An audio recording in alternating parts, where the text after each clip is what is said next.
In Singapore, to chope a seat is to claim your space with a pack of tissues. This is Chope, a series where Singaporeans gather over a meal to talk about survival, identity, and what it really means to belong in New Zealand. 3 Singaporean women, 3 different paths to New Zealand. Jareen Lee, Liu Hanzi, and Tok Sieying gather to talk about freedom, expectations, and what it really costs to choose yourself. Maybe you're aware, maybe you're not, but I'm actually half Chinese and half Malay.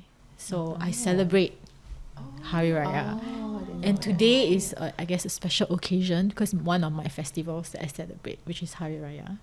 So I have prepared dishes that I grew up eating during Hari Raya. Of course, you know, growing up, I had people cook this for me, my mom, my grandma, but I'm here by myself. I have to DIY everything. So all these are like, you know, my mom's recipes, things that she told me what to do, what not to do. Yeah. Never as good as my mom's, obviously, but I think it's okay. So you have the option of like rice, basmati rice, or you have lontong, which is the compressed rice, ketupat. So and then this sambal goreng. So it's tofu, tempeh, prawn, long beans. Not spicy. This one's slightly spicy, which is the ayam masak merah, which translates to chicken cooked in red. And then beef rendang. And then if you have, I think it's okay to go with the rice, but this one would be nice with the lontong. So the peanut sauce and the coconut shreds. Okay. Yeah. So yeah. So I'm Jareen, and I work in the early childhood industry. So I moved to New Zealand in 2023. So I was actually working as a preschool teacher in Singapore as well. And then an employment agency, like they contacted me via LinkedIn. Oh. Yeah. Wow. So initially I thought it was a scam. Yeah.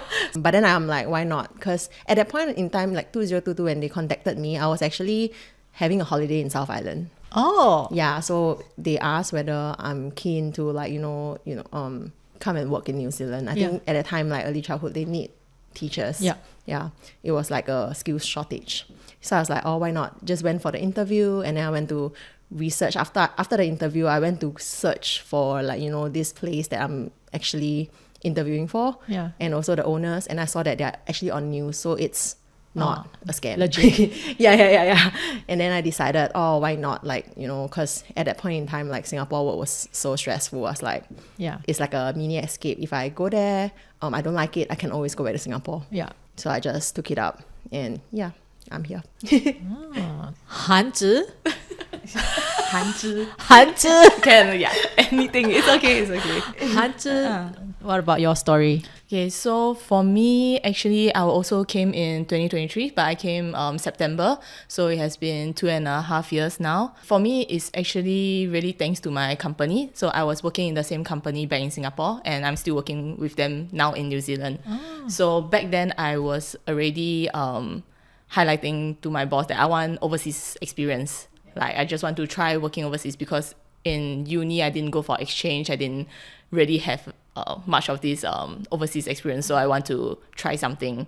Just explore. So when this role in New Zealand came up, my boss told me about it. And then I was like, okay, I'll go for it. And they offered me the job, and here I am. So I'm actually working in supply chain for a company called Danone, and in New Zealand we are producing infant formulas. So back in Singapore it was a regional HQ, and whereas here in New Zealand it was it's a production facility for infant formula. So it's actually a very good learning opportunity for me because of the factory, you are on the ground, you are really like close to the business and the products, right? So for me it's really more of the learning opportunity, and that's why I'm here. So I didn't actually plan to come New Zealand as well, it just happened to be. Okay. I guess my story is quite different for them. I've had family in New Zealand for a while already. Okay. So I've got family here in the floral industry, a bit like a family business. And then back in Singapore, I was in the same industry. So when I did decide to come, I actually started from the working holiday visa. Okay. Took it as a break, did the working holiday visa, went to have fun a little bit, Yeah. tried different things, and then after that I converted my working holiday visa to a work visa, and then eventually to being a resident to stay here more long term. So now I'm actually back in the floral industry as well, Yeah. in New Zealand. Yeah. So if I may clarify, like your work holiday visa is not related. It's not related. So okay. the working holiday visa is basically anyone under 30 years old or at least before your 31st birthday, you can just apply and then come here and find a job, whether it's working in like the nurseries, picking kiwis, Right. doing farm work. Like you can basically do anything as long as it's not a permanent job. Okay. Yeah. So what jobs did you take up when you were on the holiday visa? I didn't do as much as what other people did. I guess I worked in a pharmaceutical company warehouse for a day. Oh, nice holiday. A little bit. More holiday than work. But also cause like I was a bit more specific when I came over, right? I used to be a florist back in Singapore, so I had that skill set. When I came over, I did quite a bit of freelancing work in wedding floristry in New Zealand as well. Okay. So, it's more freelancing. Okay. Weddings usually only happen in summer. Yeah. In Quite New Zealand. seasonal. Yeah, it's Yeah. very seasonal. Yeah. So when it's like the season, I'm out doing the wedding jobs. Because I studied construction management back in Singapore, I knew that this was one of the pathways to getting a residency here. So when I was on the working holiday visa, I was actually looking for jobs in this industry Okay. to try to get an employer to sponsor my visa, basically. Okay. So I had an end goal in mind to get the long-term visa here. So I didn't do as much of the working holiday part. So you also worked for a construction. Yeah, so after that, I also worked for a construction company. And that was how I got my visa converted. Oh, I mean, I know you say you're qualified in construction management, but it's quite a departure from, very, I wouldn't say feminine, but, it's the Yes. other end of the spectrum Yep. compared to construction. So how did you, I don't know, balance? I would say, even in New Zealand, because the construction industry is so male-dominated, right? Yeah. As, I guess, a female, it works into our favor sometimes as well, because if let's say you've got good rapport with some of the colleagues, right, they actually take care of you a bit more as well. Okay. Because it's not so egoistic in Yeah. that sense. Yeah. Like, we know how to see the situation and step in different ways as compared to when it's all male-dominated. It can get a bit rough. Okay. Yeah. Do you think then it feels different to be a woman / Singaporean women here / Asian woman here in New Zealand? I think, right, so I can't say for Singapore side because I wasn't in the construction industry in Singapore. Okay. But I guess because we work with a lot of people of different cultures here also, right? Definitely you see good people, but you also get yourself in trickier situations whereby you kind of need to know how to navigate with. Because for me, I was on site quite a lot, and basically I was away from home when I was working. Okay. So when I was doing that job, I was 3 hours out of Auckland. So on Mondays to Friday, I actually live in a different, what do you call it, city, town? Oh. Basically. And then every Friday, so Monday mornings I will drive up, stay there. Friday nights I'll drive back. Oh. So they provide accommodation. They provided accommodation. Okay. So I worked with quite a lot of people from Chinese nationals. We have Fiji Indians, quite a big spectrum. We got the Maori group as well. Yep. Even local Kiwis and stuff. So each group of people has their own, how do I say? Quirks? Has their own quirks, basically. And then as a Singaporean, I'm fortunate enough that I can speak both English and Chinese, right? Yeah. So I was able to step in as a bridge, especially for the Chinese people, Chinese workers as well. So culturally, if they see someone who speaks Chinese or who is Chinese, they will 当作 as 自己人. Yeah. So because of that, that was where I was quite protected in a sense as well. Or if I have any issues, when I go to them, they'll be like, yeah, 来我帮你. Or like 可以 no problem. Or if things gets a bit tricky or what, then they will, I can go to them for advice also.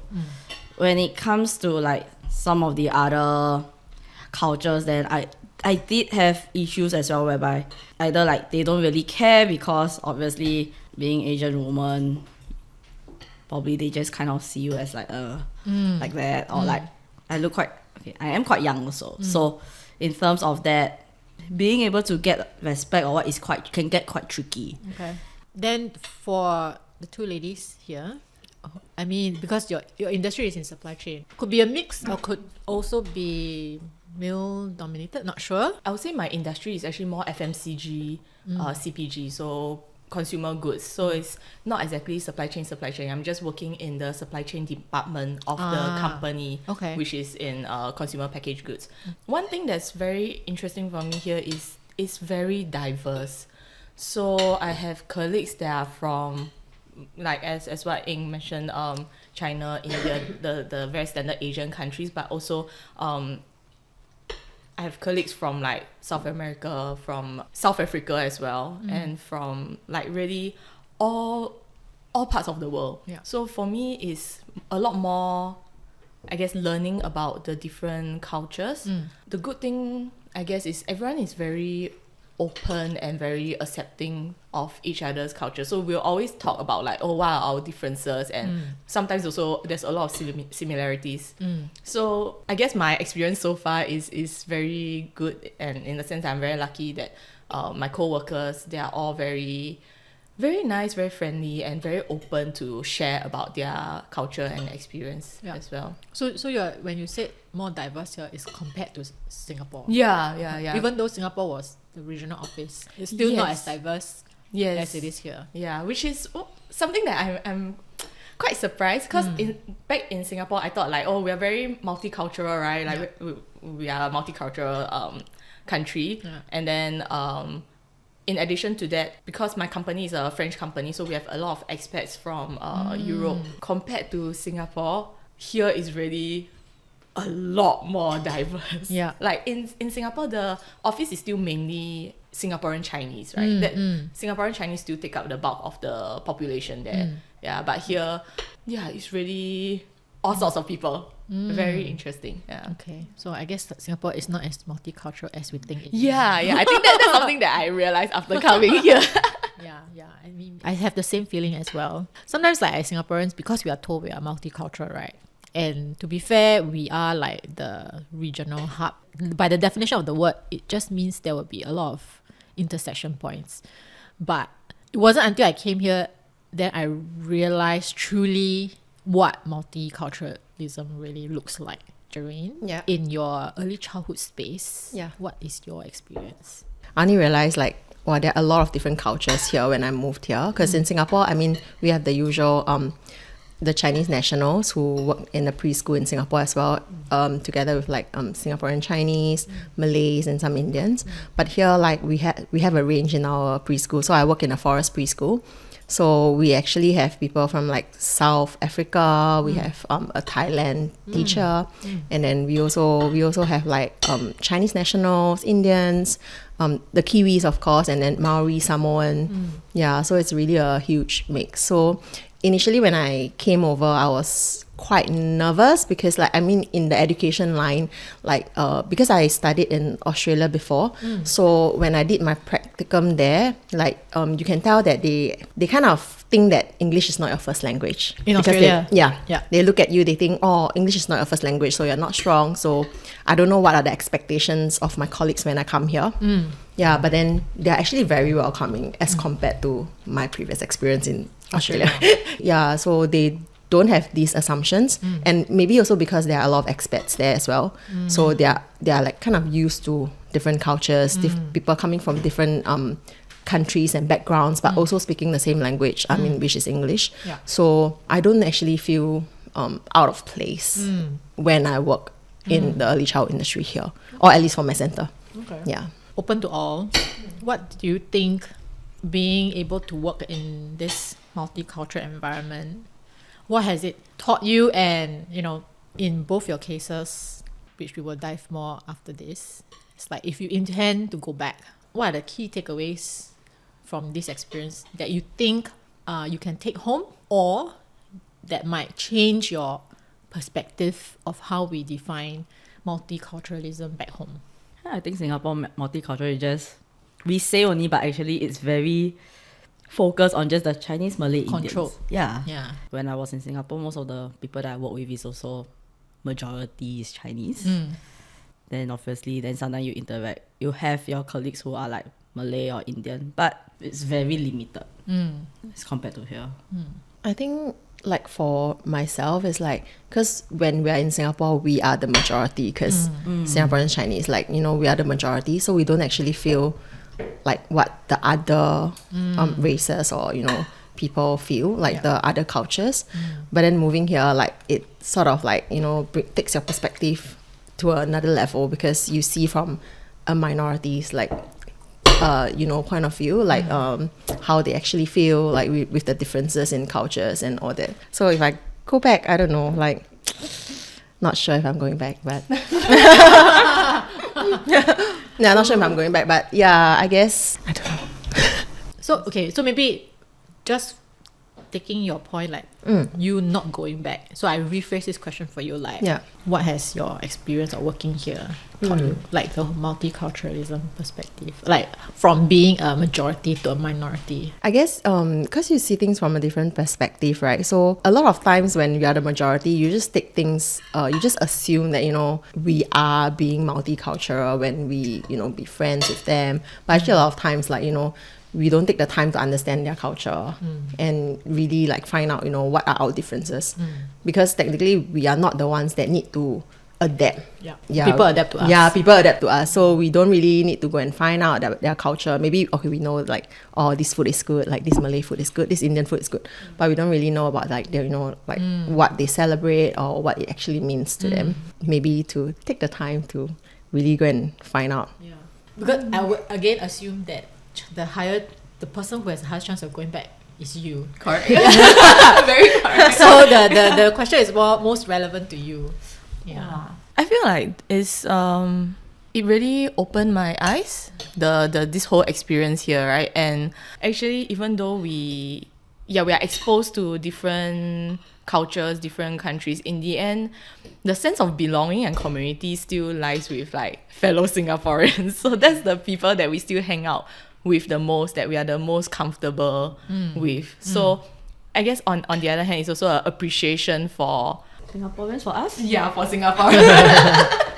Like you can find Singaporeans like everywhere. Yeah, and that's really nice. And especially with our accent, right? It's very easy to Once recognize. you hear in the supermarket, you know already. Yeah. Singaporean. The most is Malaysia. Am I very near? Yeah. And then because of that, you can make friends very easily. No, I just want to add one more thing that I learned after coming here. Because actually for me, I feel like I made the move without thinking too much. Like I just wanted an overseas experience.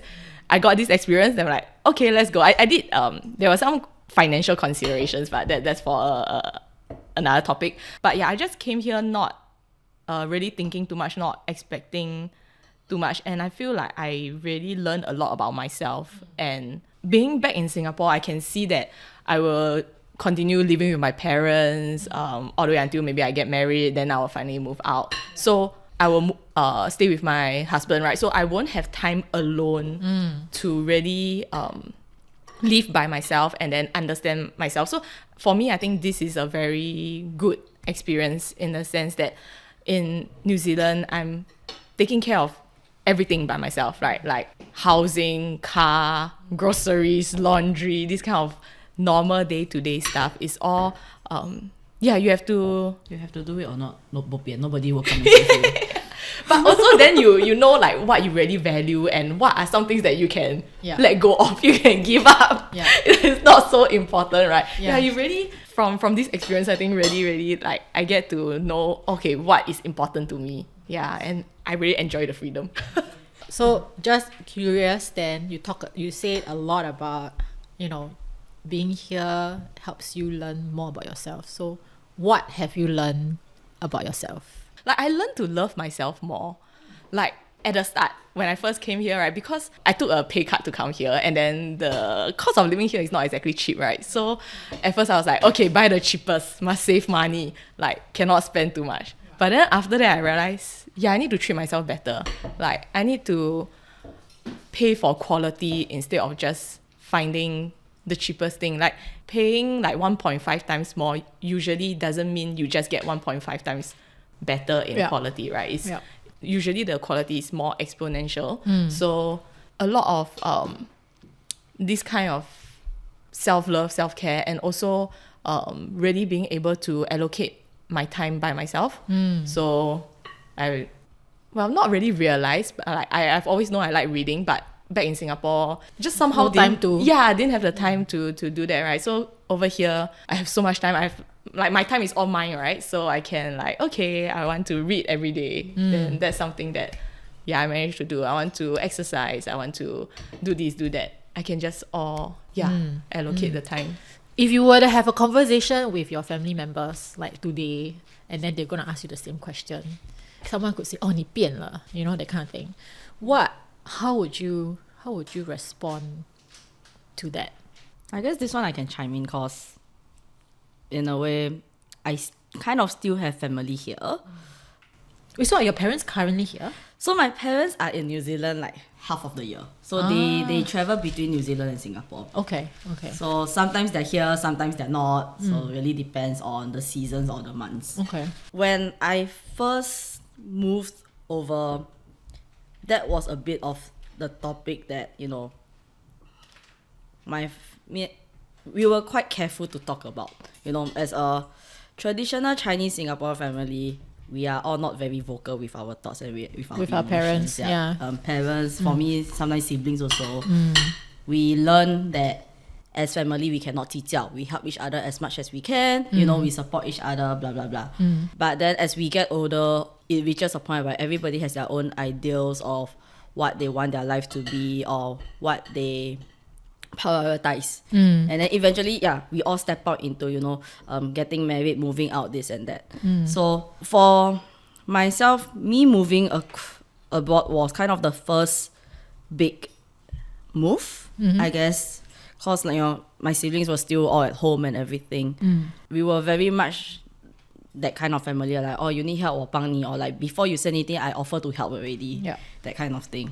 So only after I moved over, and like it was probably like 1 or 2 years after, then we actually learned as well to better communicate and be like, oh, actually, like they will ask, are you moving back or whatever. Then that's when I learned to vocalize my thoughts, my needs, or my intentions for my future as well.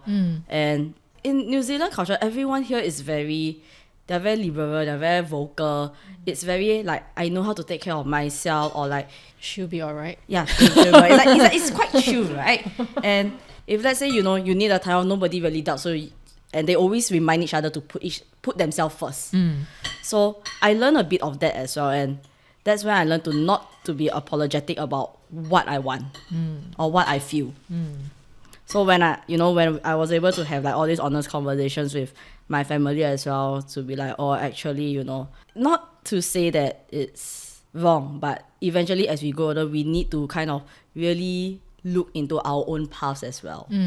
My parents learned a lot with me being here as well, you know, like, oh, sometimes they always say, 我女儿真的长大了, because now I fight back.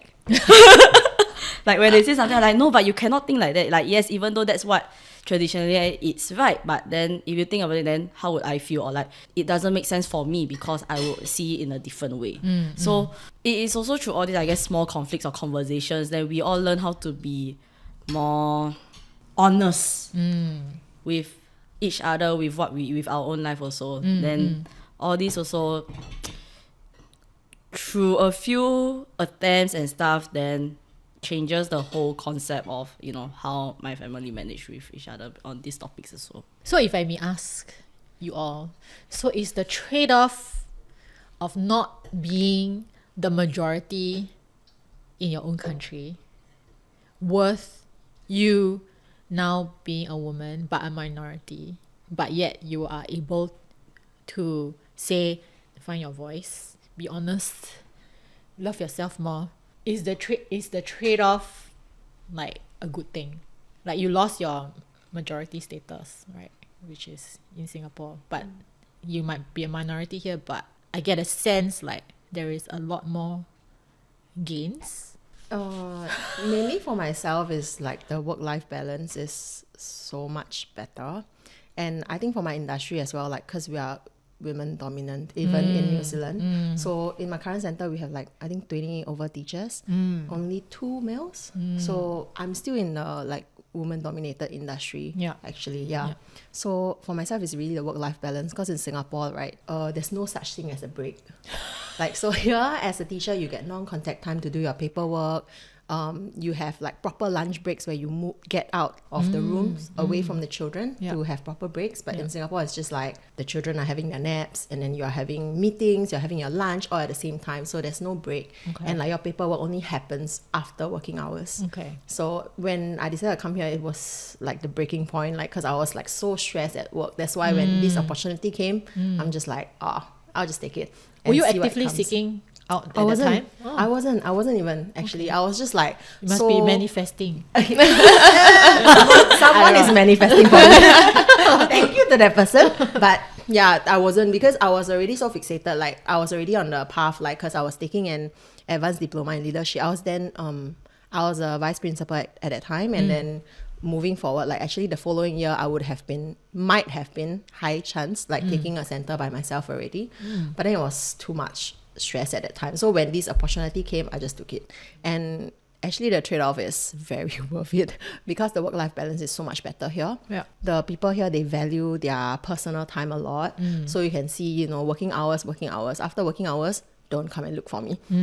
Which is also not the great efficiency. itself. Good and bad. Not as good as Singapore, but I guess as working, like as the employee, it's good for us. Okay. Yeah.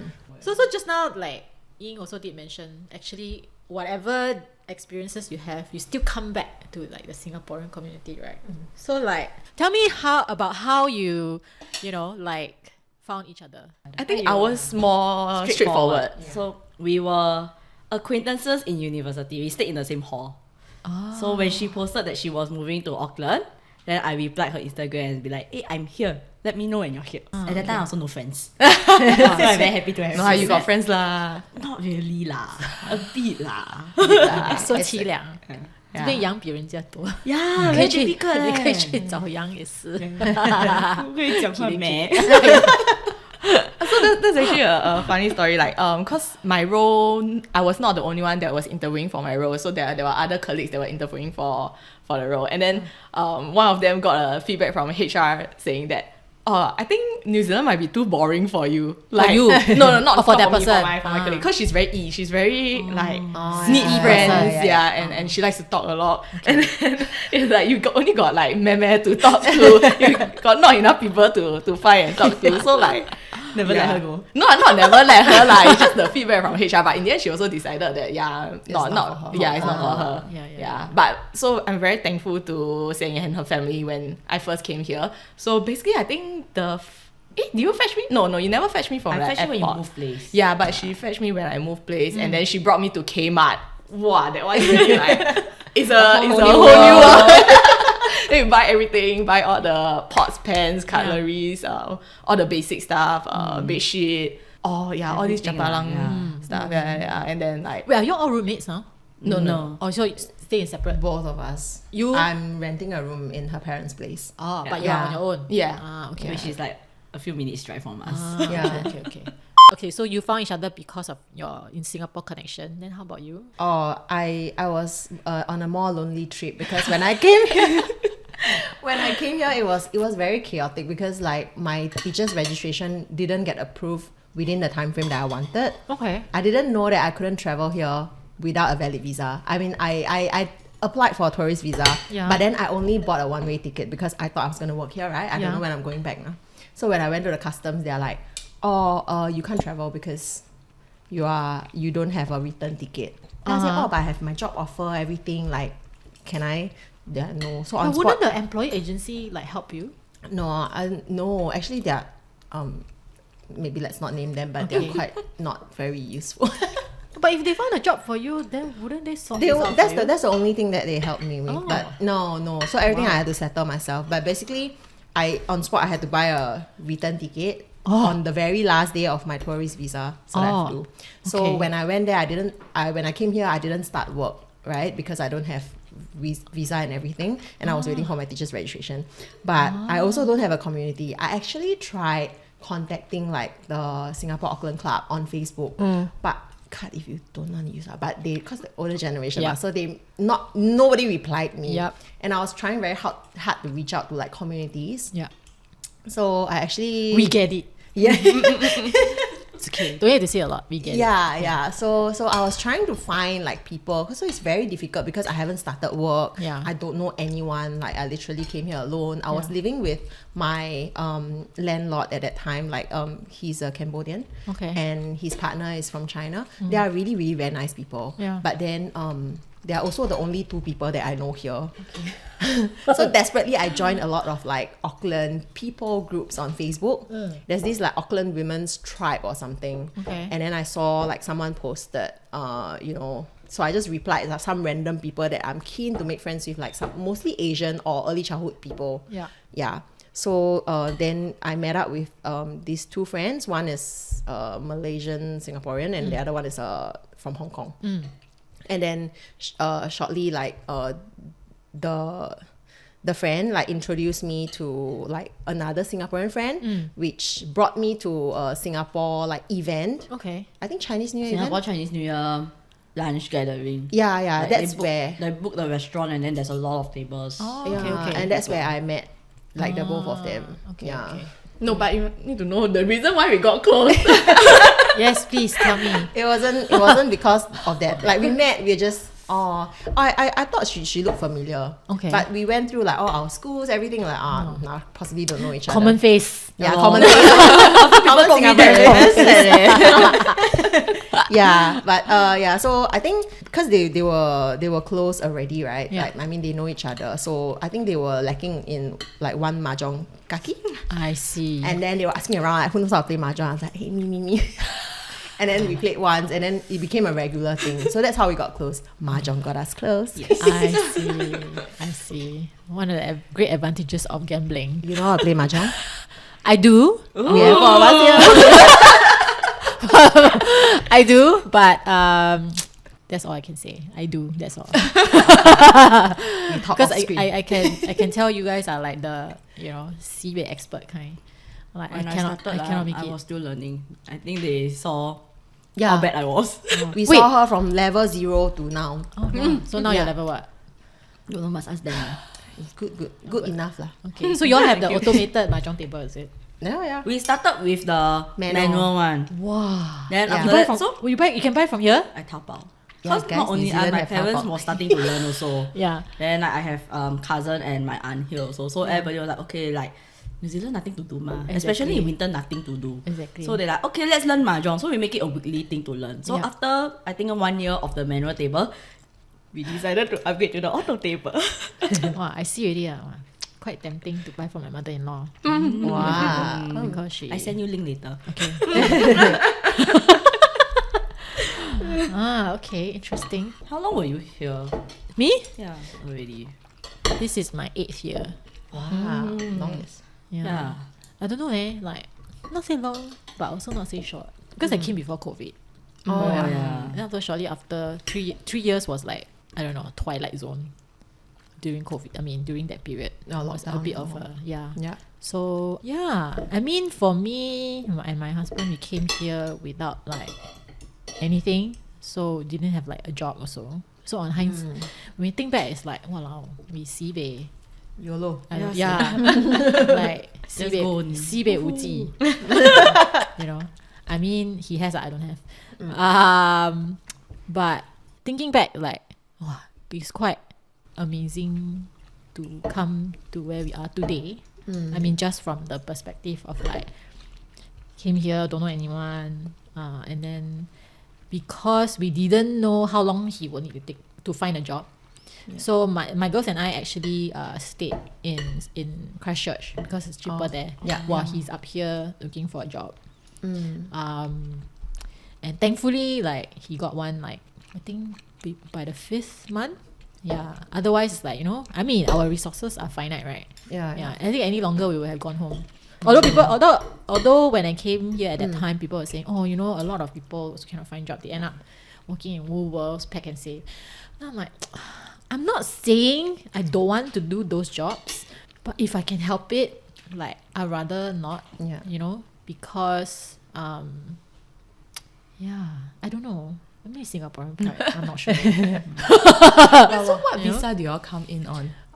So we actually came in Australian PR visa. Oh wow. Yeah. Okay. Because although my husband's job is under the skill shortage list, New Zealand has one huge chunk of points where you have to be offered a job. Yeah. But the thing is, nobody will offer you a job unless you have a visa. So that part is like forever cannot get one. Unless you're super lucky, like you get hired. Like for example, Jareen, you got hired while you're in Singapore. But that wasn't the case. Like my husband sent like 100 over resumes. Nobody entertained him. So I told him, you know, like maybe you need to be here to show that you are an actual person and they will believe you and that you are sincere enough. You know. So so that's what made us do that. And then but anyway, so we were, because it was very hard to get that huge chunk of points, we were recommended to try the Australian visa route, which didn't have that part. So it only has like skill shortage list, yes, also in Australia. And then as long as both of us have university degrees, his degree has the certain certification that is applicable to NZ area. And then take our IELTS. And if whether I'm university educated as a spouse, and that was it. So we were so the whole entire process took a year from start to finish. We would think like it should be easier for New Zealand rather than Australia. But at that time it was the other way around. Wow. So your end goal is always New Zealand. I mean, although to be honest, like Australia, you need to like stay 3 out of 5 years to retain your but unfortunately COVID, we couldn't get out even if we wanted to. I mean, it's quite a waste to let that PR die, but I mean, it is what it is. We came at that time. There's no way we could leave anyway. But I mean, to a certain extent, not say that the end goal is New Zealand, but we prefer New Zealand, but it would have been nice to have like a backup plan if we had the option. So that was that was me. And then in the initial, it took me very long to find a job. I couldn't find a job in my area for like the first 3-4 years. So then I started to do odd stuff, and then when COVID hit, when I cannot do all the other odd stuff, then I thought, okay, since I'm cooking all the time, how about I cook and make money out of it? So that's how I started Super Chope. Actually, How was the I guess the Singapore/Malaysia community 8 years ago? 8 years ago? How? I mean, yes, there is the Singapore Auckland Club, and then there's also the Singaporeans living in New Zealand one. But I think, so through the Singapore Auckland Club dinner that we went one time, we managed to get to know another Singaporean couple whose child is about the same age as my second one. So I guess that's the thing, right? Moving here in your mid-30s, it was not easy making friends, and especially when you have family. I mean, if you're single, your mentality a bit different, but when you have family, it's quite hard. So the way we make friends is actually through our kids. So if we are lucky, then their friends' parents, we can click. If not, it's like, okay, too bad. Just it's just about the kids. We can forget about making friends with them. So that's that's a challenging part, and maybe you might have picked up on it, but it's very hard to make friends with Kiwis in general. So we had a conversation earlier, like they're friendly, but that's the extent of it. It's very hard to be friends with them. Even Kiwis in my workplace, I would say they are not the majority. So in a sense, I don't work that much with that many Kiwis. Like in my team in particular, in Auckland only, there's 6 of us and there's only 1 Kiwi. Well, all 6 of us have 6 different nationalities basically. Okay. Yeah, so the Kiwi is a minority. Everyone is equal lah. Yeah. Because there's only one representation. But the funny thing is, I think because there was a point where there were 3 of us that could speak Chinese. Then end up the others, they feel like they are the minorities again, because like we can talk in Chinese, but then like, okay, because there were some switches previously. So previously there were 2 from China, that's me, so that's the 3 of us that can speak Chinese, right? Yeah. Then my boss is from Brazil, that's the Kiwi. So yeah, it's quite funny, like they will complain that we speak Chinese too much.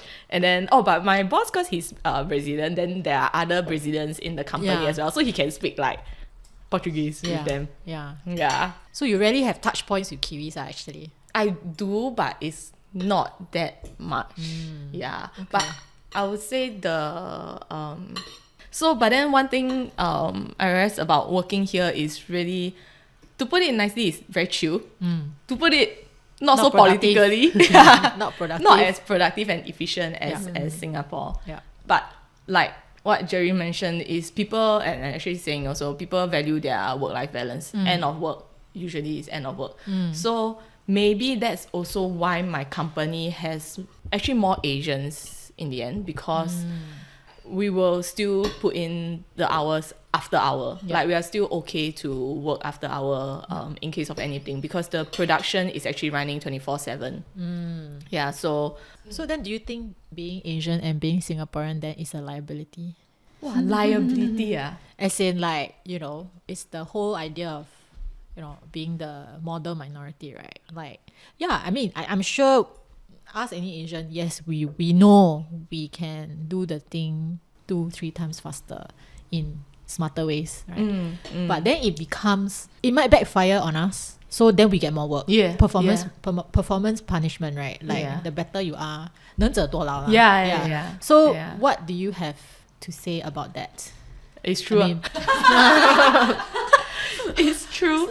So I mean, I talk to my husband a lot about this. We also it's sometimes we talk about this, we can like end up like fighting because it's frustrating for us, like it's very difficult, I think, for Singaporeans to slow down, but at the same time it's like, do what the Romans do, right? I mean, if that's the way they are, like, and we keep fighting against them, just like slam your head against the wall, like what's the point, like hurting ourselves? So I just want to understand, like, personally, like, how do you balance that? Like, what's the internal process? So for me, what I can do in order to balance that is I pick my battles. I choose the things that I like to do. Then I put in my effort towards what I like to do. Okay. Yeah, and then the things that I don't like to do, I chill. So I follow them, right? I just chill. Yeah, but there are some areas like process improvement, working with Excel, Power BI, these are what I enjoy doing. Then I don't mind doing more, because I'm also learning in the process. Yeah, it's also for myself, right? Yeah, so in that sense, that's how I balance a bit. But also long-term wise, I know that New Zealand is not the place for me. For career progression, right? Yeah. So I think that's also the mindset that can keep me sane here while I'm here. Yeah, if I think my whole rest of the career, rest of my life here, a bit tough. Yeah. So I think for me, I'm still more suited to an Asian work environment, culture. Yeah. When I came here, comparatively in my field, right, like we have like teacher-child ratio. In Singapore, our teacher-child ratio is much higher. What is it? So in Singapore, basically for infants, like 17 months and below, it's 1:5. Okay. And then toddlers, 18 months to 2 is 1:8. Okay. And then as they grow older, it's like 1:10, 1:12, no, 1:15, 1:20, 1:25. Oh my God. So their ratio here, they only have 2 ratios. One is under 2s, which is 1:5. This is the ministry ratio. And then over 2s means anything above 2 is 1:10. Okay. So which is much Very lower, manageable, yeah. very manageable. But when I came here, people were complaining about the teacher-child ratio, and then to me it's like, oh, I'm enjoying it. So yeah, so it's very different perspective. And then because they get non-contact time here to do paperwork, right? So sometimes when it's too busy on the floor, because of the ratios, like maybe teacher takes sick leave, reliever comes in, you might not have time to like go for a non-contact. They really don't do their paperwork. But to us Singaporeans, like I think we are built in that sense that I need to complete my work. So if I don't get the non-contact time, maybe I go home, I do. And to us it's like, actually the time I spend doing it here as compared to Singapore is way lesser already. Like Singapore, every night I'm going home, I'm doing work. But here maybe one, 2 nights, and it's probably a short while, like 30 minutes, 1 hour, because their paperwork here relatively lesser because you don't do lesson plans, you don't need to do evaluations and all that. It's basically just learning stories for the children, like, you know, just to note down their developments. So like to me it's like that. But then I realized when I first started, I realized, how come, you know, when they have like meetings, they'll be like, you know, so and so still have not completed how come like one of your colleagues can and then you cannot? Then I'll be like, is it because I do it at home? Because here they don't have non-contact, they don't do ma. But I still do because to me it's like I need to complete the job. Then slowly it now becomes like I don't want to be the black sheep of the team lah. Although I'm not a black sheep. Spoil market. Yeah, spoil market, correct. Spoil market. Like, why you do it at home? Like, you know, I don't want to do this kind of thing ma. So now I'm like, okay lor, then no non-contact, then don't do. Yeah. But suddenly I stress also at the beginning because like if you don't do like this week, Accumulate, next right? week it accumulates. Yeah. Means it's not a lot also lah per se. It's manageable, but it's still I don't know, it's inbuilt, you know, the Asian system is like you need to clear it as soon as possible. But here no, they're like, don't give me time, I don't do lor. So you just pow. Not my problem because you never give me time. Correct. But to us it's like, my work pending there, like I need to finish it. I know. But because of them I have to like step on my break. Don't do. Why don't you pretend you do, but you pretend you haven't do lah? So like store, right? Then don't upload, don't set something. Smart lah. Never think of it. My brain not as smart. Never think so far. I just accumulate only. That's what I do at work, you know. So like I will do everything like at home, so that the next day at the office, right, I can, I don't know, chit chat with people and whatever. And then on deadline, then I show lah. Not my deadline, I don't show lah. Then the perception is that, okay, Adlena needs 2 days to do it, but actually I need 2 hours only. Yeah, I hope our bosses don't see this. It's okay lah, I got nothing to lose lah. But anyway, so the part about what you say about the ratio thing, right, is something that as a parent with school-going kids, I also a bit don't understand, because the teachers here are really just teaching. Whereas like in Singapore, right, the teachers do CCA lah, I mean, you know, that kind of thing. So over here, like the primary school, at least, and intermediate, like in terms of CCA, it's all parents.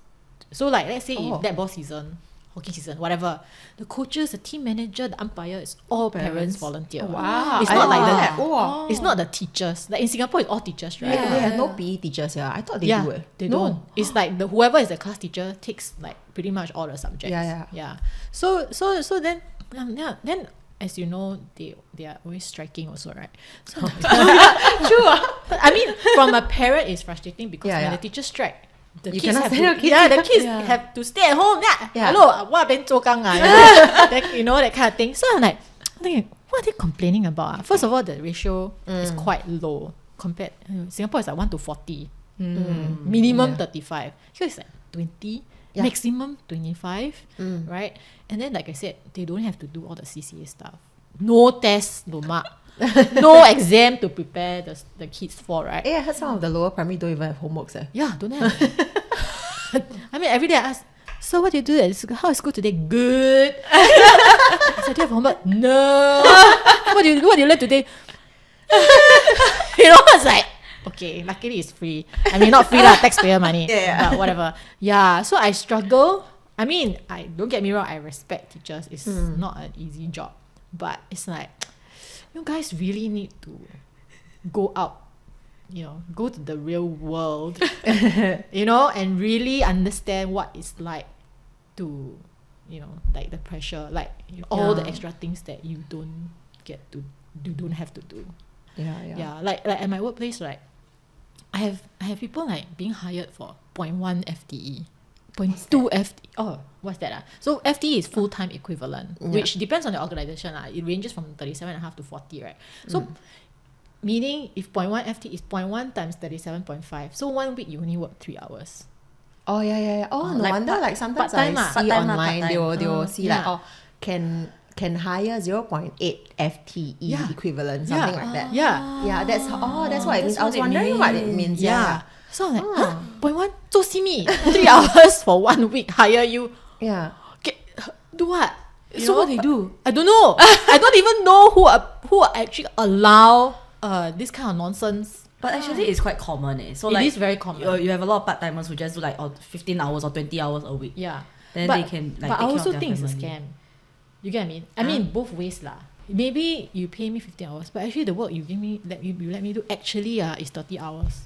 But you only pay me 15. You get what I mean? Yeah, I mean yeah. that's from the other perspective lah. And then from this perspective, if you are say efficient like me, I You need can 10 pay hours. But you pay me 15. Okay, I'll take it, you know? Yeah. So maybe that is the productivity issue.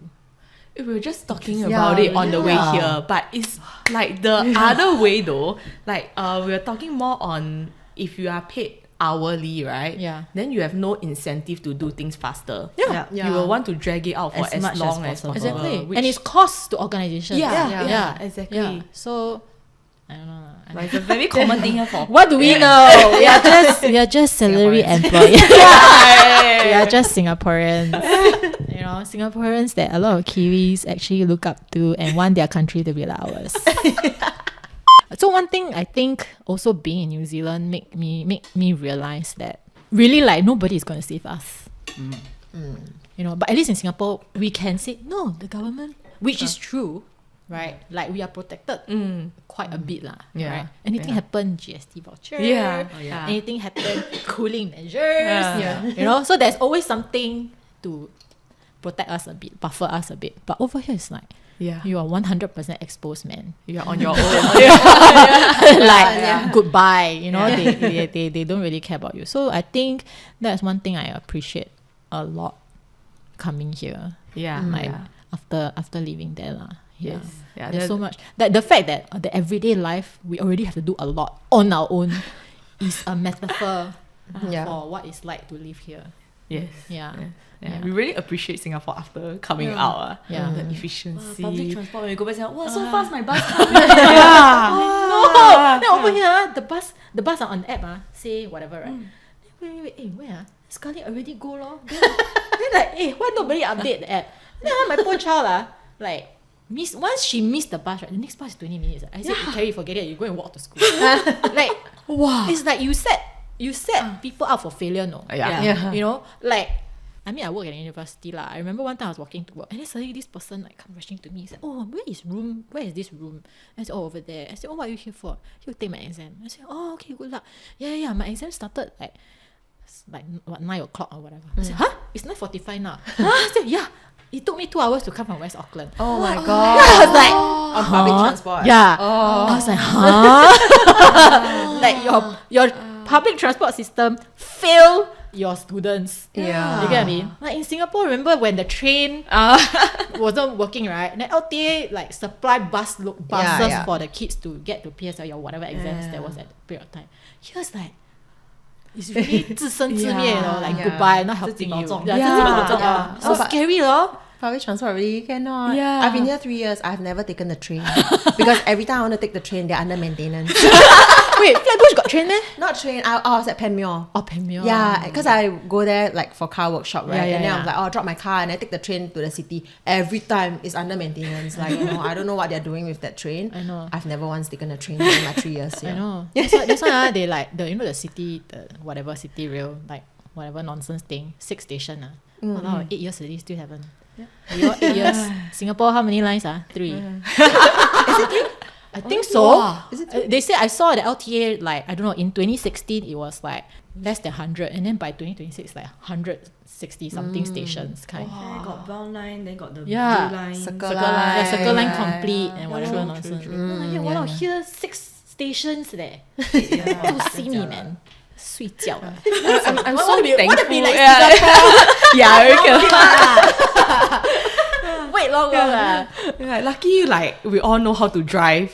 And then like come here when we can drive and have money to buy car. Okay, car not very ex lah. But then it's like I can't imagine if come here as a student, right? I know. Then how? No, die off. Stay in city lah. Miss your exams. Yeah, really die. Really. Never Pay mind, the so much exam- money, come here, fail because why because Miss the my bus. Yeah. Bus never come. Yeah. Bus never come. Teacher fail me. Lao quick call, please. No, but here the exam shouldn't be hard to pass lah. I think it should be quite easier. Get appeal one. Appeal one? Huh? What do you mean? Recently there was news the student not happy with the grade, right? And then appeal, write letter, whatever, right? Then the end up, I don't know which university it is, but end up like compensate return the fees to the student. Can like that? I know. What is everybody else's experience in terms of feeling safe? In general, you know, like when you're going out or like you're walking on the street, or even sometimes people will do house calls whether to give name card for like whether they want to cut your tree, mow your lawn, that kind of thing, right? I get quite cautious as well because a lot of them, like especially the islanders, are very big, right? Yeah. Somehow I'm not very tall already, so Do they like? Sorry, can I speak to your mom? They think like you are a child or something. so far never lah, thankfully lah. It's a compliment, thankfully lah. But like, every time they come there, I will be like, yes, I don't need to open the door so big one. Same. Once they are so big that If they push the door, I die already. Yeah. I die first. I cannot run one. You know? You know one thing I realized that is good about Singapore, right? The HDB Got the usually- hole. Yeah, got hole and also got the metal grill. Yeah. Usually, like you Yeah. open the door, Correct. there's still a metal grill. But Singapore already so safe. Yeah. Like they need to have it. Exactly. Like you have a metal grill, then you open the door. Then I'll feel safer. Yeah. Every time people knock on the door, right? Very scary. But So then here are all houses, how to have Especially at metal night grills. also. Or like a gate. Yes, yes. yeah, maybe like oh. Yeah. Hendrik, No, but even like I think on the streets here, like if you go K Road, those kind, I don't like to go. Oh, no. In the day, I also don't like to go. At night, even worse, I don't like to go. Cause on the streets, there's a lot of beggars. There's a lot of people on drugs. You can smell weed when you're walking, and you can't. 坏人的脸不会说他是坏人 Correct, correct. so you cannot tell who's good or who's bad. Then you just have to find ways to take care of yourself. Don't be in the environment. Stay at home. So do you think like it's like exposure therapy, right? Okay, should Just we go like with 去 me. 壮胆, like No. we value life more. Yeah, better be safe than sorry. Yeah. Yeah, before I moved here, I had the best dream and idea of New Zealand because I was traveling right in South Island when I got the call. So South Island, when you go holiday, you only go tourist spot, Yep. You see all the pretty places and everything. So when I came here, because I was looking for a place to live in, and my workplace is actually at Manuriwa. I didn't know that it wasn't safe at that time until I was looking for houses, and then I searched on Trade Me, I think, or something like that. So I was doing like a video call with this landlord who was showing me the room that she wanted to rent out at Manuriwa. She was a Chinese lady and she's very, very nice. So she was showing me around the land, and then suddenly she brought me to the toilet, right? Then she closed the door. Then she told me, hey, just as Asian women, right, I'm just letting you know this area not very safe. If you are here not bad, alone, I I wouldn't recommend you to rent this place, Yeah. even though it's my place. Yeah.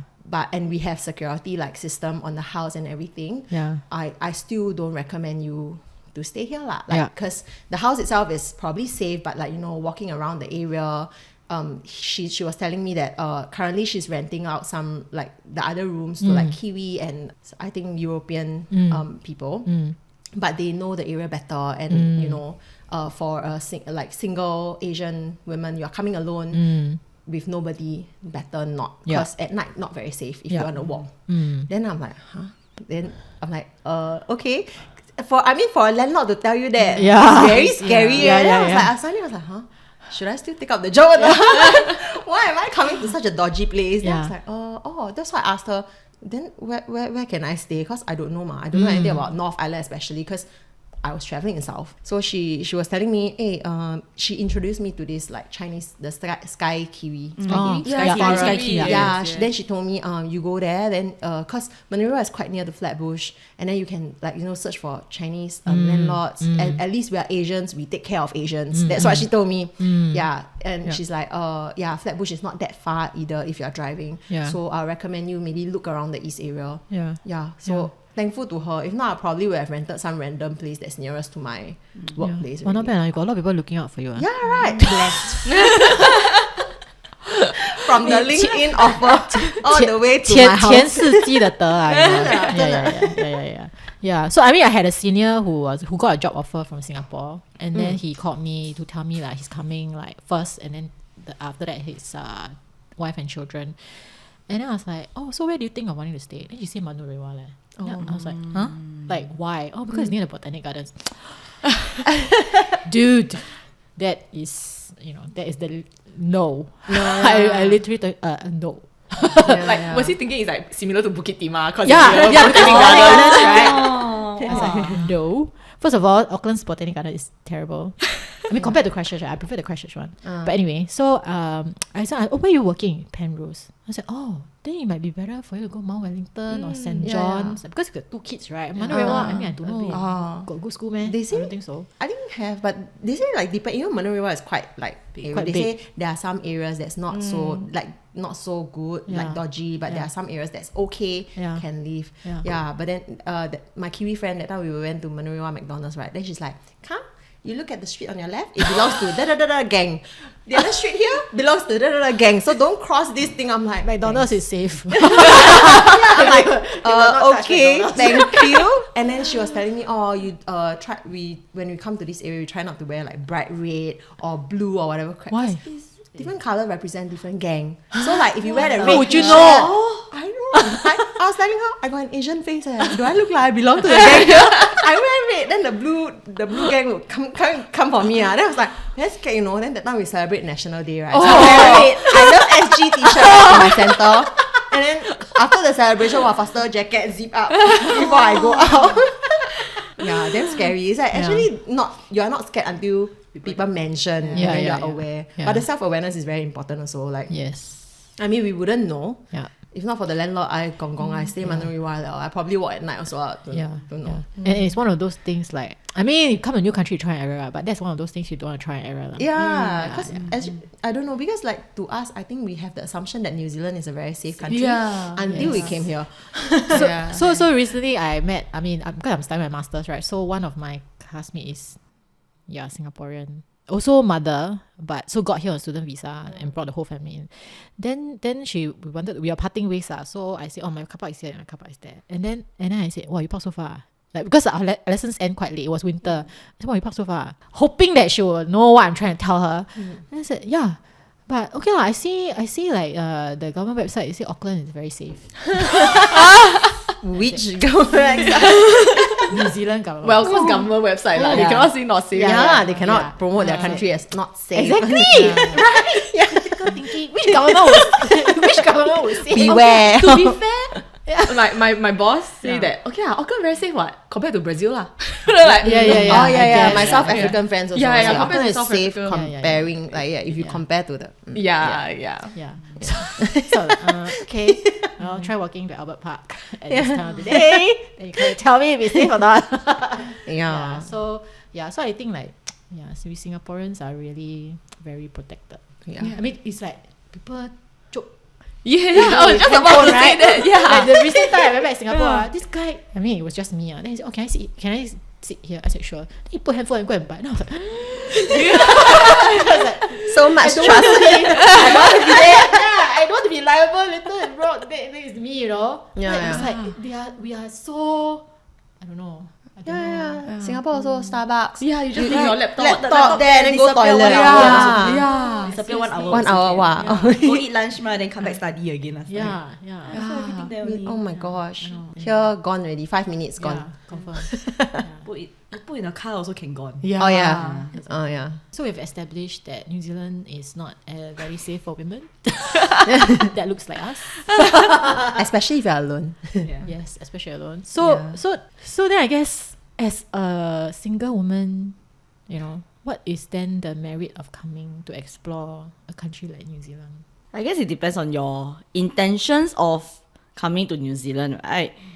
If you come with the intention of finding a partner here, you will look at things differently. I guess you'll be more focused on getting to know people, whether it's like you like Ang Mohs or you like Asians, Kiwis, whatsoever. The thing is, for me, it's more for myself than any other thing. If along the way, okay, like you meet people or what, then the chance is still there. But then again, then you weigh yourself whether culturally is it a good fit, what is your priorities, this and that. Because I do know Singaporeans who after that they get together with a Kiwi guy or have a Kiwi partner or like a Kiwi Asians, Kiwi Asians as well. Yeah. But then you also have people who, cannot lah, the culture cannot, too different already. You still like somebody who's more Asian culture or like more Chinese or whatsoever. So cannot really say really. See what's your intentions Okay. Yeah, for me the pros is really like, work-life balance. Honestly, work-life balance. And the cons is really like the efficiency of stuff lah. And then going back to the safety topic, my car was actually broken in once. Yeah, I remembered because of the efficiency thing. So, so my car was broken into. So previously I was driving like a very old Honda Fit. Yeah. So, Honda Fit is like a key hole thingy, right? So someone like picked it and then like tried to like dismantle the ignition to probably drive off lah. But then because I don't know why the person didn't see I got a steering wheel lock there. Okay. And I was so upset because if he had taken the car, I could have claimed insurance, but he did not. So he left my dismantled ignition and my car with a broken lock there because he couldn't drive it away, right? And I was so fed up because I couldn't get to work. I had to take an Uber, which is so expensive. And then I had to call like the insurance company. So I had to settle like, call the insurance company, and then they're like, oh, can you send us photos, blah, blah, blah, blah, blah. So I sent them everything that they needed. And I was telling them, can you please send a tow truck? 3,000 years later.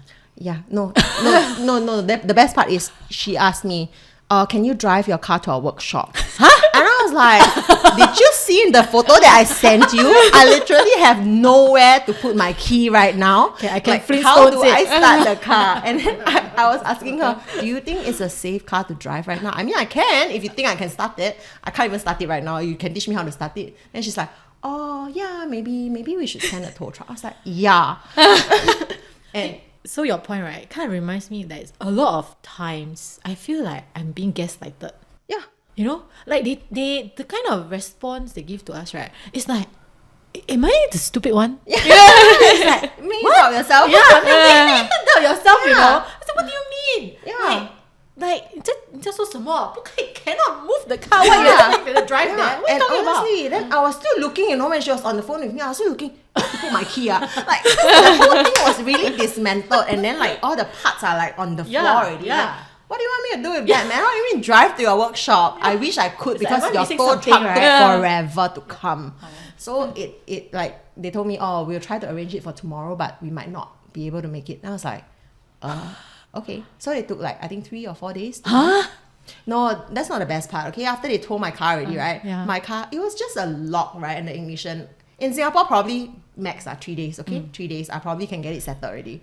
They took 1 whole freaking month. I survived 1 month Without thank you car. to all my nice colleagues who picked me up from home, drop me to work, and then drive me home after work. I survived without car for 1 month. And you know how difficult is it in Auckland, because like you groceries, everything also Yeah, need man. car. Yeah, man. Yeah, So you think groceries how? my colleagues. 贵人来的，贵人搞搞。 Qi Gong Kia. You lose already. This one is the real Qi Gong Kia. Excuse me. Yeah, really. So like my friends will, do you need groceries? Like, I'm going to the supermarket. Wow. I can come and pick you up. We go together. Then, So okay. nice. Yeah, honestly, I'm so blessed at that time. Like, it was at that moment that I realized, I'm really very blessed in life. Like, Yeah. cause, All the topic gong guai ma all looking out for me. yeah. Your ancestors Yeah. really also Yeah. see all the 功德 Yeah, man. Yeah, thank you. Yeah, so yeah, but it was so long. Like, and I always, you always have to call them, and they can't give you an answer also because they don't know what's going on with your car also, ma. So they're at the reception, but your car in the workshop, so they can't give you a proper timeline. Communicate. Yeah, and they can't even offer me a courtesy car. Oh. Because they say, courtesy cars are out right now. Like, Because they take too long to fix each car. So my 1 month was damn sad. Anyway, the tow truck driver, right, I was talking to him, and then he was like, oh, you know what? Flatbush is a very popular area for people to ditch cars. We are always in the area. Ditch cars? Yeah, so they steal car, right? They drive for a front spin already, then they throw at Flatbush. Why? Because I think at that point, a lot of like empty fields are like houses that are not moved in yet. So there's a lot of spaces for you to like just dump the car. Okay. Yeah. So awkwardly safe? Not really. What are the other things maybe you shared with them, and then what is their reaction about you being here?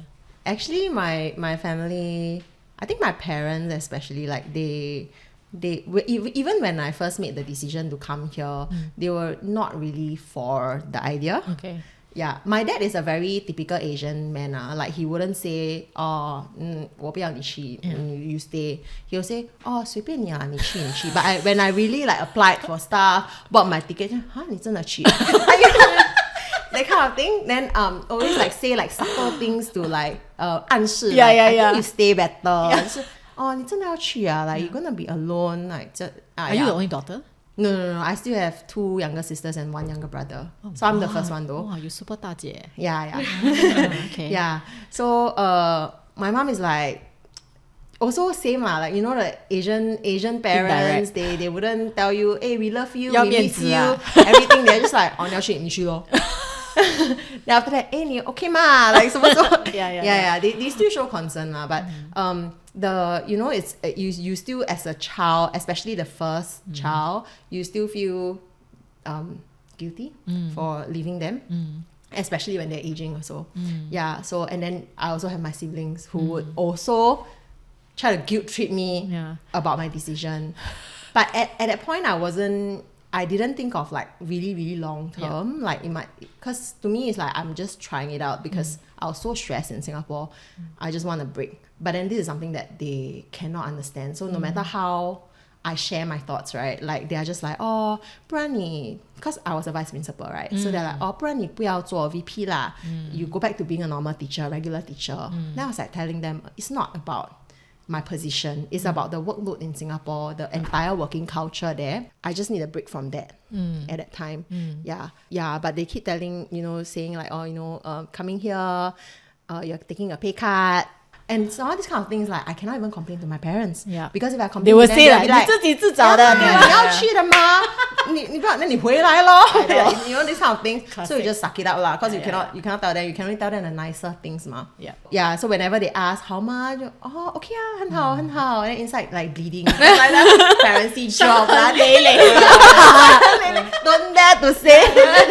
Yeah, don't dare to say. Yeah. So 内伤. But I think so it comes to a point whereby like my priorities, like I still respect them I still love them and respect them as my parents, but cause after working here I actually realized that I was going through such a bad like downtime in Singapore. Because when you're in that situation, right, you wouldn't think that you are I don't know, I felt so burnt out.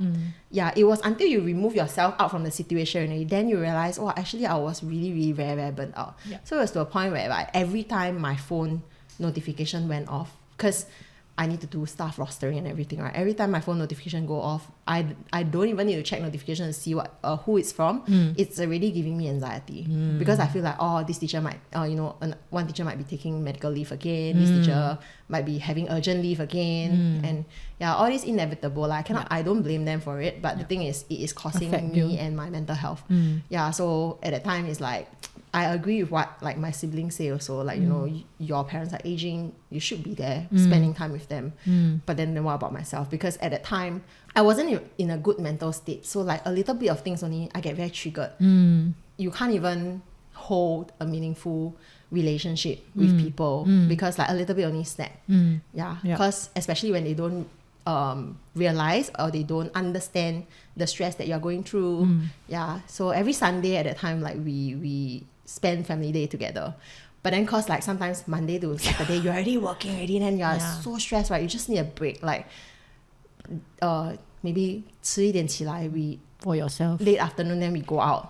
But they're like, no, we want to have breakfast together, kind of thing. Then it's everything added together lah. So coming over, it was a good break for myself. And I think like for once, like I'm prioritizing myself and my well-being. And I try my best to like contact my parents as and when, and then also like to travel back, like to visit. I think for mine is like, so my family, we are used to parents being abroad quite often and everything, right? So sometimes it's just, it feels sad when you're not around for milestones anymore. You know, like things like birthdays, someone getting a new job, celebrating that, or even being there for friends. I think that's the part that shifted quite a lot, because back in Singapore, like I'm sure we're all very, very much present in all our families' life, extended family, our friends' life, right? But when we move out, the only things you get updates from is phone calls or SMS. You see pictures, then you're like, oh yay, but then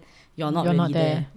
So I think that like everyone, I guess, even today, like my friends and stuff was like, hey, so when are you coming back? When are you moving back? Or they were like cousins and stuff, they were like, so you're really not coming back? Like, ever is it? That kind of thing.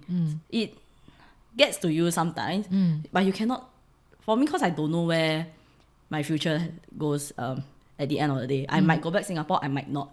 So you have no answers to all this, but you can only just 带过咯. Then like, so this year Chinese New Year was the first time I went back after 3 years or so. So obviously all your families have a lot of things to say, a lot of things to ask, like, wow, how's New Zealand lah, this and that and everything.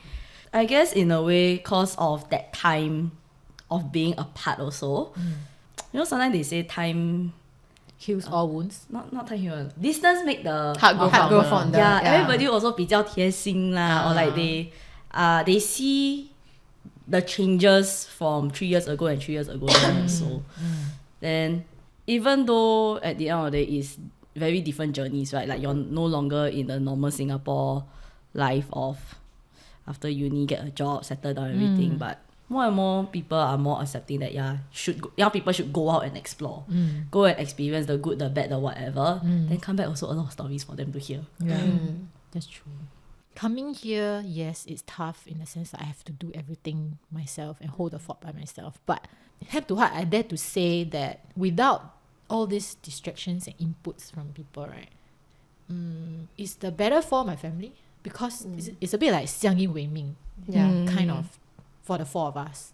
And I think because, and I talked to this with Lina earlier also, like because I call the shots in terms of parenting, in terms of how I want my children to be. You know how like when you are back home, 这个人讲不可以这样, and then after that there's the comparing with your cousins and whatever nonsense, right? I mean, no matter how you try to block all this out, it will get to you. Yeah, and sometimes they may have good intentions, but sometimes the things that is said or done can undo what you are trying to achieve with your own family and children. So I think that distance really helps. From that perspective lah. And I also feel that ever since I moved here, I think my in-laws and my mum like treat me nicer also. You know, it's like because they realize like how hard it is. I think there's a perception, right? I have no choice but bring this comparison because my husband's brother is like in New York, you know, for a long time, he has family there and everything. But when my husband and I were in Singapore, when our children were born and everything, what I heard and is the perception I get is like, oh, just because we are in Singapore, we get help. So we as a family had it easier than like, you know, my brother-in-law in New York. But that's not true, you know. Like, I mean, we also have to work, right? And then on top of that, we have familial obligations there. When you're away, you don't have to do that. Right? 你自己 you do whatever you want. Don't care what parents say. You know what I mean? So, but no, I mean, there's a price to pay for being close to family as well that people don't know. Yeah, and then obviously at the drop of a hat, because you are closer to your parents, by default you have to do everything, like birthday party lah, funeral lah, everything is you know, like you know, weddings, you are the one who has to go with your family to represent them or be with them. I mean that is actually work, you know, that's an obligation. Yeah, so yeah, I get kind of pissed off lah when there's that comparison being made. Yeah. So to a very minor degree, like me coming here is to prove the point. Like no, it's not about whether you overseas easier or you be with parents easier. I think it's all as difficult and as challenging. I guess to your point earlier, both of you also say you have siblings that you left, and then also by default, because you're closer to parents, they will have to take care of them. So that in itself is also an obligation. An obligation, right? So I mean, either way, actually fair point. No, cause everything happened at home, I just like I watch drama only. I'm not involved. So I mean, the distancing help. I mean, who knows, like you distancing yourself will provide a different perspective to the drama, as I mean, in a good way, right? Because when you're in it, you know, you are in it, right? So I think, I don't know, it makes relationship with people back home in Singapore better also, because you have lesser room for conflicts. I mean, the more you interact, the more you spend time together, anything can go wrong, anything can trigger anything. Correct. So right now it's like, you know, whenever we go back, like people treasure the time with us. It's all happy occasion. Because time is limited. So like you treasure the time more, because you don't take it for granted. Like, because we're only going back for 2 weeks. We only have this much time. So rather than you are always there, then I don't know, more room for conflicts. Do you think coming here made you a better person? I think I found who I am only in New Zealand. Because I think if I were to stay in Singapore, I wouldn't have been able to, you know, yes, we go through ups and downs in Singapore, but I wouldn't be able to have that time and space to really put myself first.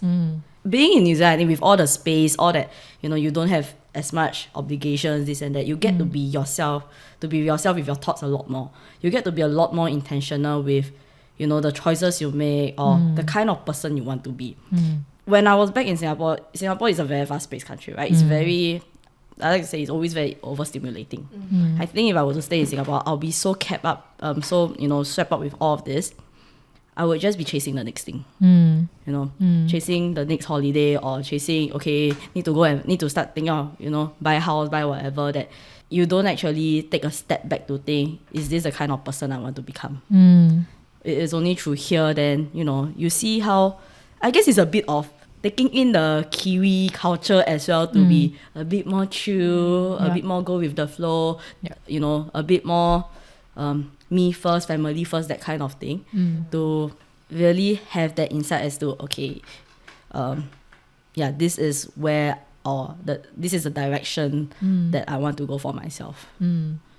I guess, like, to your point, right, like, because Singapore is so fast paced, and literally there is no room, like physically and mentally. And then, I mean, I read somewhere, like, when you're constantly living in your head, like, there's no room for other parts of your body to process it. And we all know that, you know, sometimes when we separate the head and the heart, right, actually it's your heart and your gut that is the things that they tell you is the correct one, because brain is the one that try to make sense, like always like supersede or like try to, you know, like, I forgot the word right now, but you get the point, right? So I think that is what being in Singapore has made us, like, program us to be, like, always living in our heads, always thinking, but we're not like feeling and trusting our gut. I think New Zealand lets you become more humane in a sense. Like, there's more room to make mistakes, there's more room to try things out, there's more room to unapologetically be yourself. Whereas in Singapore, there's always this cookie cutter of, you know, you should be doing this, you should be having that, you should be earning a certain amount of money, you should be at this post by this age. Whereby here is like, I can be whatever age, but I can be restarting my career, I can be what. It's more accepting, there's less comparison to really path your own your own route. Yeah, I think to that, there's the very standard like Singaporean path, right, of life, which is something that you very easily get caught up in. Like when you're in Singapore, you're just like, how to say, blindly following. Like automated. Yeah. You're just automatically going through that whole Factory line. yeah Factory. a bit, Yeah, right? Like it is, won't it think is. so much, but yeah, coming here really is like what Seng mentioned. For me also, I become a lot more chill, a lot more laid back, and like not so Kanchong. not so kanchong. And then it's even like, how driving, especially in Singapore, very stressful one, right? Then whereas here, the good thing is really driving, everyone is very nice. Like you signal, people let you pass. And then like you also will let people pass. People like cut you, you won't really road rage. I feel like that's something that I really like. People lah. high beam you not to scold you, but Yeah, to give way to you. yeah. Yeah. Switch, Yeah. So it's like, I feel like I become nicer in that sense. Like not so much. I think it's the fast pace also. You get triggered, get angry very easily. Your emotions get the tension is high. Yeah. But whereas here it's more really laid back, chill. Like you give people more chance, give yourself more chance as well. Yeah. That seems like a very nice way to like wrap up our conversation on like Hari Raya, because there's many stories behind Hari Raya, but I think because it is celebrated after a month of fasting, which actually shows like you need to have gratitude, like you have done so much and eaten so little for a month, and you feel like okay, so this is what it's like for people who have much less than me, especially now with whatever that's going on in the world, where people have even much less than me. So I feel like when I was fasting, even though it was hard because it's summer, longer days, but I always think like there are other people who might not even have food to break fast with. Sorry, somewhere in the world. Can I ask? Yeah. How does it work fasting here? Because you can only eat until before sunrise and then After sunset. right? Yeah. So it's longer, like, right? of Yeah, fasting? it's longer. It 7 works to on 9. New Zealand. Yes, so you still have Sun. to follow. Yeah. So this year especially is like doubly special. And usually it's quite quiet during Hari Raya, but I think it coincided with this filming. So it makes me cooking this worth the effort, because it's more than just the 4 of us eating, and then after we have to eat this for the rest of the week. So it's nice to be able to share my cooking with everyone on this special day. It's so good. Thank you. Thank you. We very long never eat. Yeah. It can tapa, okay? Okay. Yeah. Then your lunch. Your weekday lunch, like just put in the freezer. It will be fine. Yeah. So thank you for the like sisterhood kind of conversation. Thanks for having us. Thanks for the having food. us So and all the good. food. Yes.